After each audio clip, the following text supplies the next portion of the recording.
Hey everybody, this is Chad with Good Creative Tutorial, and this is the introduction to the Photoshop course, Tools in Depth. So in this series, I'm going to go over practically all the tools here on the toolbar, and a couple things to consider when you're working in Photoshop. By default, it might be docked over to the side, the toolbar. If you don't ever see the toolbar, or if you can't see it or it disappears, just go to Window, and then Tools, and it should be checked. If it's not checked, then it's not there. We got to go back to Window, then Tools to bring it back up. You can click and drag it so it's not docked on the side there. So if you drag it way over to the left, then it will actually go outside of this workspace of the window. If you drag it over a little bit, then it can float off to the side, or it can be right on the edge there. If you notice right up at the top, it has that double arrow icon. If you click that, then it makes it kind of a more compact toolbar. It has all the same options, it's just 2 rows. If you click the left-hand direction, then it makes it 1 row, all the same tools. So we're going to go over all of these. If you notice in the lower right-hand corner, there's an arrow. On the selection one, for example, here, if you click and hold on the mouse, it will pull out this side menu, and that indicates to us that there's more tools available under that specific one. So all these have more tools available than the default one, except the move tool and the zoom tool. All of the other ones have extra things that we can check out.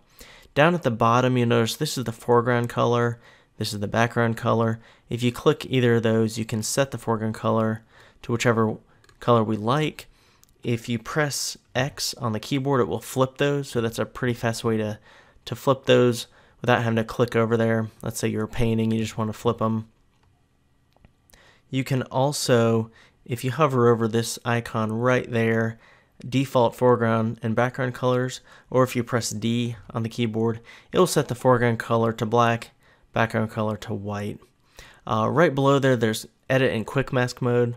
What that is, for example, if we had that selected and I just draw,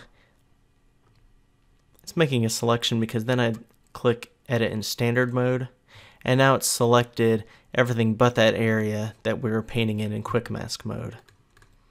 Right below there, if you click and hold, there's Standard Screen mode, Full Screen mode with menu bar, so it gets rid of some of the things but still has the menu bar up there. Let's see the difference. And if you go to full screen mode, it comes up with this little warning unless you've hit don't show again. It's just basically saying you're going to be in full screen mode.